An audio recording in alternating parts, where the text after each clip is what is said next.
የተዋህዶ ሃይማኖታችንን ማስፋፋት ቤተክርስቲያናችንንም መጠበቅ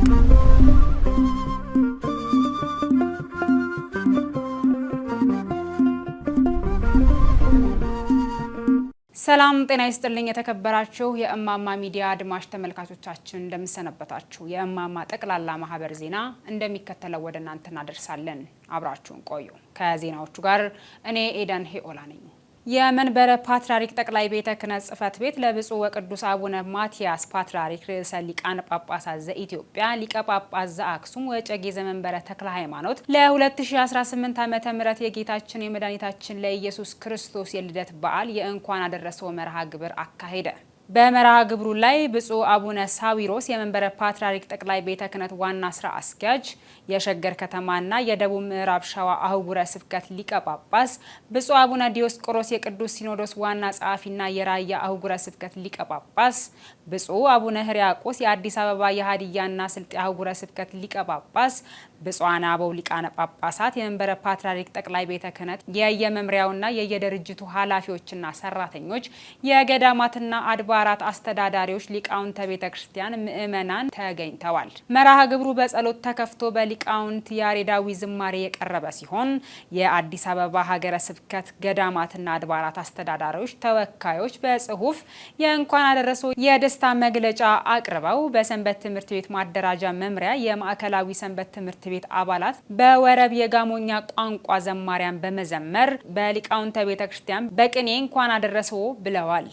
ብፁዕ አቡነ ሳዊሮስ የመንበረ ፓትርያርክ ጠቅላይ ቤተ ክህነት ዋና ስራ አስኪያጅ ለቅዱስነታቸው የእንኳን አደረሰው መልእክት አስተላልፈው በመጨረሻም በብፁዕ አቡነ ጎርጎሪዮስ የምስራቅ ሸዋ ሀገረ ስብከት ሊቀ ጳጳስና የዝዋይ ሐመረኖ ቅዱስ ገብርኤል ስራ አመራር ኮሌጅ የበላይ ኃላፊ ቃለ ምዕዳንና ቡራኬ ሰጥተው የመርሃ ግብሩ ፍጻሜ ሆኗል። የጌታችን የመድኃኒታችን የኢየሱስ ክርስቶስ በዓለ ልደት እንዲሁም የቅዱስ ላሊበላ በዓለ ልደት በደብረ ሮሃ ቅዱስ ላሊበላ ብፁዓን አበው ሊቃነ ጳጳሳት በተገኙበት በድምቀት ተከብሮ ውሏል። ከዚሁ ጋር በተያያዘ በደብረ ሮሃ ቅዱስ ላሊበላ ከ2590 በላይ ለሚሆኑ አገልጋዮች ስልጣነ ክህነት ተሰጥቷል።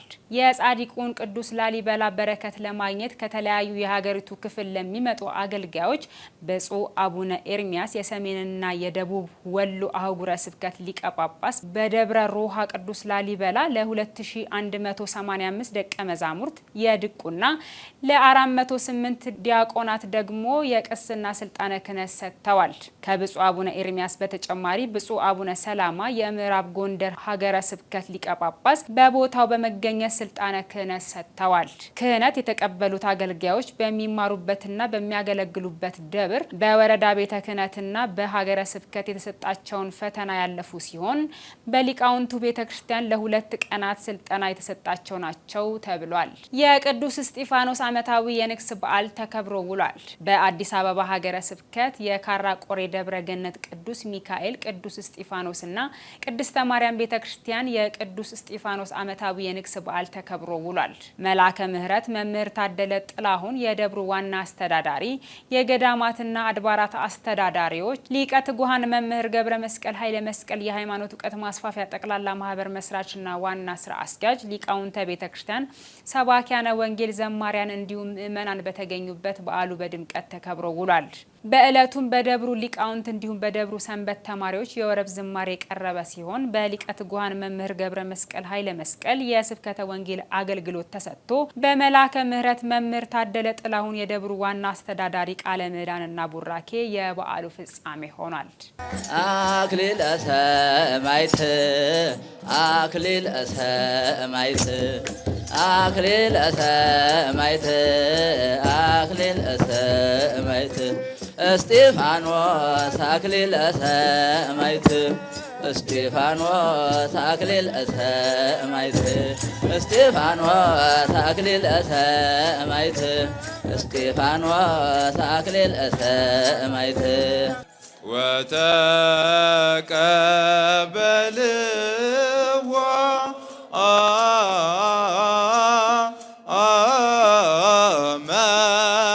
መላእክት በስብሐት ወበማዕረግ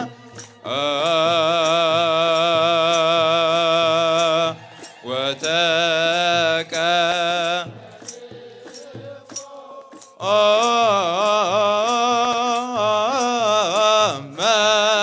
መላእክተ በስብሐት ወበማ ሰማዕት ማለት እውነት ማለት ነው። እንግዲህ ብዙ ሰማዕታት ዋጋ የሚከፍሉት እውነተኛ ስለሆኑ ነው።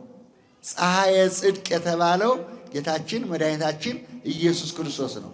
ትላንትና የተወለደው በከብቶች ግርግም። ክብር ለመድኃኒዓለም ይሁን። ሲያመስግኑት ክብር ለእሱ ይሁን። ፀሐየ ጽድቅ፣ ፀሐይ መድኃኒት ተወልዶላቸዋል ነው የተባለው። ስለዚህ ይህ ፀሐይ ሁሉን ያሳያል፣ ሁሉን ያሞቃል፣ ሁሉን ያበረታል፣ ሁሉን ያጸናል። ፀሐይ እውነት ነው። ዓለም በሁለት ነገር ተመስርታለች። አንደኛው በጨለማ፣ ሁለተኛው በቀን። እንግዲህ ሰዎችም ሁለት አይነት ምስክርነት ይሰጣሉ። አንደኛው ምስክርነት እውነት እውነት ብለው ይመሰክራሉ። ስጋቸውን አሳልፈው ሰጥተው ነፍሳቸውን አደራ ሰጥተው ለእግዚአብሔር ነፍሴ ለእግዚአብሔር ብለው ስጋዬን ደግሞ ይቆረጥ፣ ይቃጠል፣ ይሰቀል፣ የፈለገው ይሁን ብለው በስጋቸው ላይ ፈርደው እውነተኛ ምስክሮች ሰማዕት ይባላሉ። ሁለተኛው ደግሞ በሐሰት የሚመሰክሩ፣ በሐሰት የሚፈርዱ፣ ለሰው ለገንዘብ ለጥቅም አድልተው መጽሐፍ ቅዱስ ጨብጠው ምለው በሐሰት የሚመሰክሩ አሉ። ከዛ አድነን በሉ። በጠበበ ደጅ ግቡ፣ ያቺ መንገድ መንግሥተ ሰማያት የምታገባ ናት፣ ሰፊው ግን የጥፋት ነው ይላል። ከጅማሬ እስከ ፍጻሜ ሲባርከን ሲቀድሰን ይቅርም ሲለን የነበረ የቅዱሳን አምላክ እግዚአብሔር ዛሬም ዘወትርም ስሙ የተመሰገነ ይሁን። ሰው መጨረሻው ሲያምር ነውና መጨረሻችንን እንዲያሳምርልን ስሙን እንዲበለን እንጠራለን። አባታችን ሆይ። በመጨረሻም ብፁዕ አቡነ ቀለሚንጦስ ለ353 አገልጋዮችና ደቀ መዛሙር ስልጣነ ክህነት ሰጡ። ብፁዕ አቡነ ቀለሚንጦስ በጠቅላይ ቤተ ክህነት የሰንበት ትምህርት ቤት ማደራጃ መምሪያና የሰሜን ሸዋ ሀገረ ስብከት ሊቀ ጳጳስ ብፁዕ አቡነ ቀለሚንጦስ ለ300 የአብነት ደቀ መዛሙርትና ለ53 ዲያቆናት ስልጣነ ክህነት ሰጥተዋል። ብፁዕነታቸው ስልጣነ ክህነት ለተቀበሉት ተተኪ የቤተ ክርስቲያን አገልጋዮች ባስተላለፉት ቃለ በረከት የተቀበላችሁትን ሰማያዊ ክህነት የቅድስት ቤተ ክርስቲያን ዶግማና ቀኖና ጠብቃችሁ ምእመናንን ቅድስት ቤተ ክርስቲያንንና ክርስቶስን ማገልገል ይጠበቅባችኋል ሲሉ አባታዊ መመሪያ ሰጥተዋል። የተከበራችሁ ውድ አድማጭ ተመልካቾቻችን ለዛሬ ያጠናቀርንላችሁ መረጃዎቻችን እነዚህን ይመስሉ ነበር። ከስር በምትመለከቷቸው አድራሻዎቻችን ማህበሩን እንድትደግፉ በአክብሮት እየጠየቅን ቀጣይ በሌሎች ጥንቅሮች እስከምንገናኝ ቸር ያቆየን።